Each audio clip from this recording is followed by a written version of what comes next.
Hi guys, this is Adam Gussow with Modern Blues Harmonica, and I want to talk today about a very important blues harmonica topic, something that students need to think about, but not just students, everybody. I think about it, and that is the concept of the woodshed.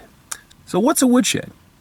Well, I got the phrase many years ago when I heard about Charlie Parker and how he had a really tough time at a Kansas City jam session, got his butt kicked and went off and literally went into the woodshed behind his house and played sax and tried stuff out. I heard this until he was good, and then he could go back to the jam session and he had his shit together. And I heard the phrase also with Eric Clapton, that Eric Clapton had basically gone into the woodshed for 6 months, sort of on the Robert Johnson model. You crawl off by yourself. Instead of going to the crossroads, you just go off to a place where you can be by yourself and you can make a lot of noise and you can work stuff out. And so I want to talk about woodsheds that I have known, and it's possible. I'll try to keep this not too long. But let me tell you why it's important that you get a woodshed.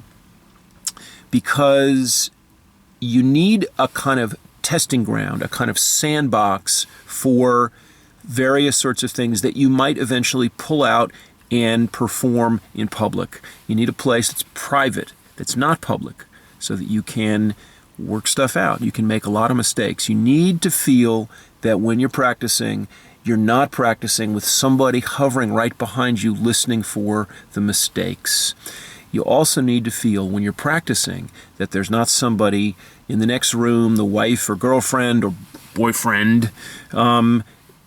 Ladies, or guys, you need to feel that there's not somebody there going, oh God, it just sounds so obsessive. Because of course, blues harmonica is obsessive.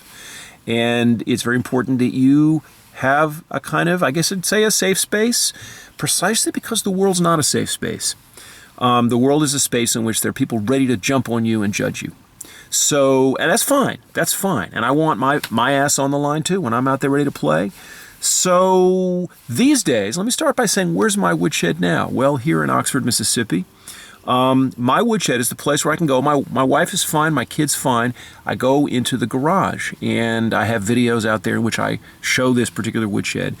Got my old Chevy truck right there, my pretty old Chevy truck covered. I have a place that I can squeeze in a chair with the lawnmower over here. It's metal, it's hard surfaces, has a little natural reverb. Natural reverb is one really nice thing to have in a woodshed. And the neighbors, they might be able to hear me through the steel door across the, they might be able to hear me across the street, but basically I don't have to worry about them. And I can play, acoustically I can certainly play. And I can play with a metronome, so I can get my time back in shape. I can play, I can do my fast licks.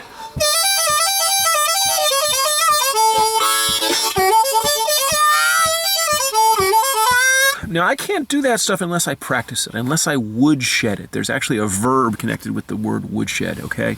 So that if you want to make a leap forward in technique, you need a woodshed where you can go and you can just play again and again and again. And you need a place that you can perhaps go with jam tracks and play. My woodsheds, I think the first woodshed I had was my bedroom as a 16, 17-year-old high school junior and senior, with the little corner speakers in the corner of the room and the stereo, and I just crank it up and I would just play along with Eric Clapton records on guitar. I'd play along with Mississippi Mandolin, a record by Johnny Young, with Paul Osher, my friend Paul Osher, who I've come to know. He was one of the very first guys that I used to jam along with, because I thought I was getting everything he was doing. His stuff was deceptively simple. Well, it was not simple. But a woodshed is the place where you can take those first steps.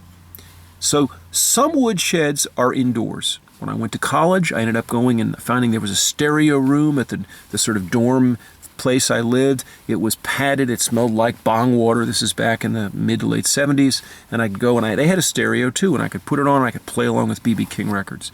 So a woodshed might be a place in which you have, music and amplification available, so you can play along.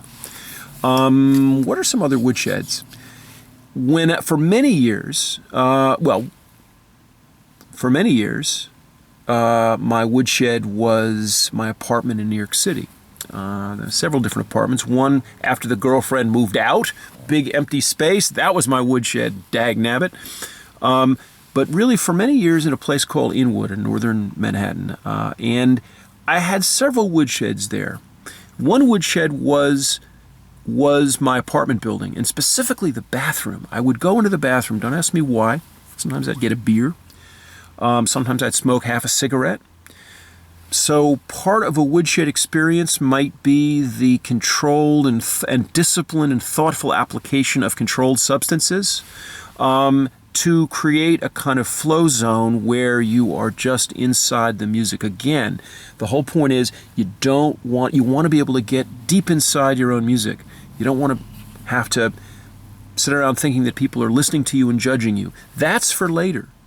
Or it's for you to conjure up at a time of your choosing in the woodshed. And I remember I didn't use this key harmonica, but I would have done something like thunky fing. I used a woodshed thunky fing in that bathroom in Inwood.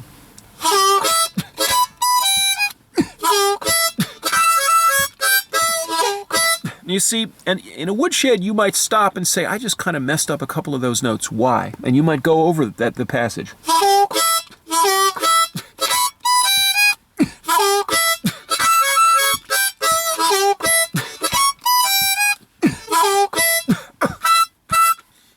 And of course, you want that groove going. Boom, boom, boom. So for many years in New York, that was my woodshed. But I had other woodsheds outdoors. I had at least 2 other woodsheds in Inwood, 3 other woodsheds in Inwood, and they were all outdoors. Now this might come as a surprise, but outdoors can be a great place. I used to say sometimes that the places I woodshedded were so deserted that even the criminals were not likely to come around because the chance that they would find somebody so stupid as to be there at that time of night was really low. I'm not going to recommend this. Please, disclaimer, I'm not telling you to do this. I'm just telling you what I did. One woodshed was at the very end of Dyckman Street in Manhattan. Right, it's a northern Manhattan Avenue, and down past the garages, out by the playing fields. I would go there at night, 9, 10 o'clock at night. And I liked it because the Hudson River was right there. It was just sort of right around the corner. And one of the places in New York that you're allowed to play really loud and long if you want is sort of walking alongside a river. In this case, I wasn't walking. I was kind of underneath a street lamp. And I could sing. I didn't really sing much. I mostly played. And I could play really loud. It was like good practice for loud playing on the street, which is what I was doing with Sterling Mr. Satan McGee in those days.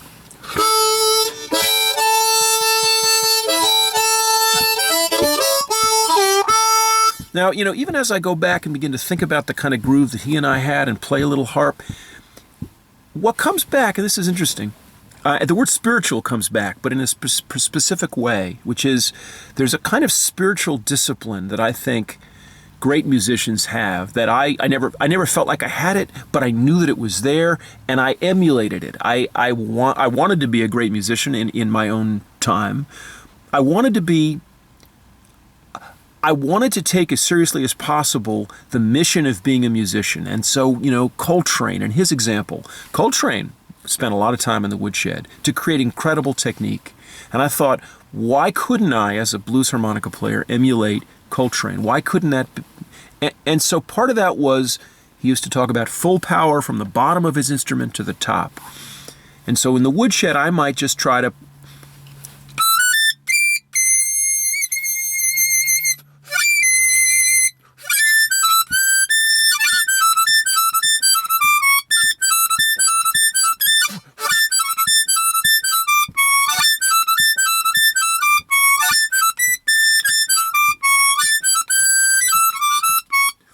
so one thing you do in a woodshed is you experiment. You get riffs.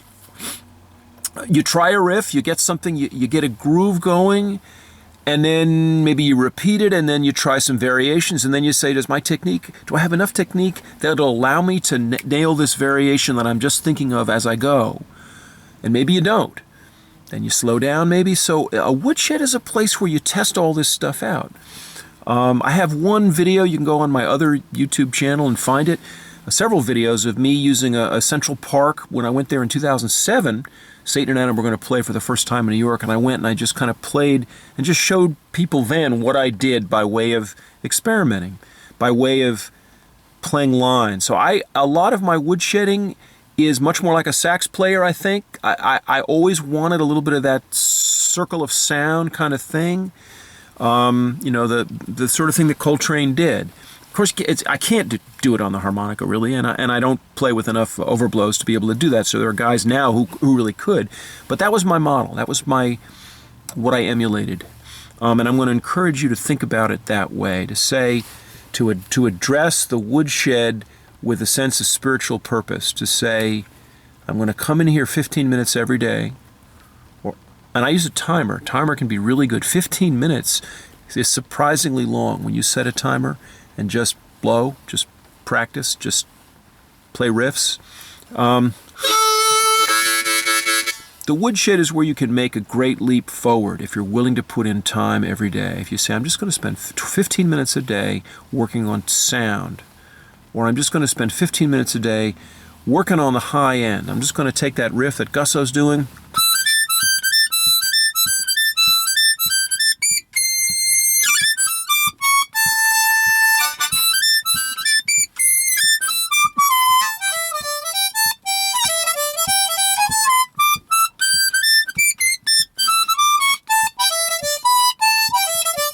you see what I just did there? So I said to myself, oh, I could go up to that sixth draw.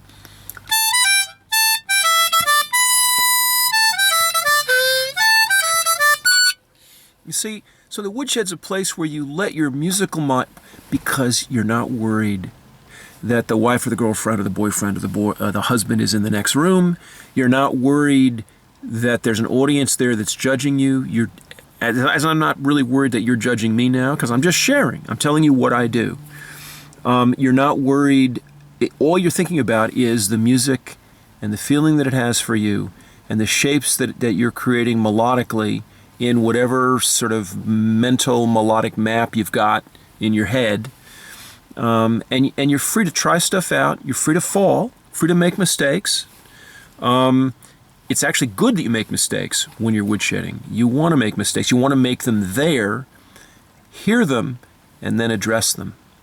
I think I better go. This is probably enough. What other woodshed? I said I had 2 other woodsheds in New York. So one of them was that spot at night. The second one was walking up and around Inwood Hill Park, right underneath the Henry Hudson Bridge, which would be hanging up and over me. The cars coming in on 9A, again in upper Manhattan, with the Spite and Dival, the sort of the place where the river flows across from the East River to the Hudson River, was sort of right there. And again, bridges are great because you get a little bit of decay rate. You get a little bit of the space adding to your sound. And so woodshed can be a place where you begin to attend to those kinds of things. And finally, I would go down, I would sort of crawl through and crawl across the old railroad tracks before the railroad tracks got redone. This is back in the late 80s. And I would go right down to the river and just play right by the river. And again, I've done a lot of woodshedding walking alongside rivers. When I was with Big River, I once went and visited an old girlfriend who was on the show. And it wasn't working out, so I went out and I used the river, the Monongahela, whatever the one in Pittsburgh is. She was back with Big River, and I was just visiting the show, and so I walked alongside the Big River, and that was my woodshed. So woodsheds don't have to be an enclosed space, but they have to be a space where you are free to make your own mistakes, and you don't care that there's nobody listening, there's nobody judging. So one last little bit of woodshed thing. Let me see, what can I do?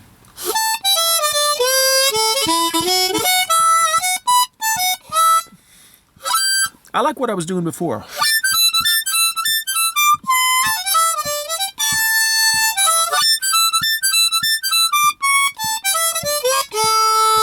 Here's something I like to practice in the woodshed. What was I trying to do?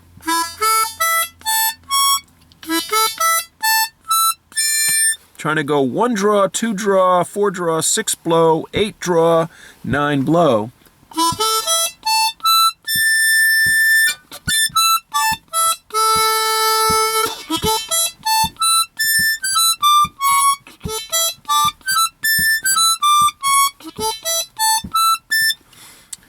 Full power from the bottom to the top. Now, if you can figure that riff out, why don't you let me know in the comments section of this video. Okay, I gotta go. I gotta run.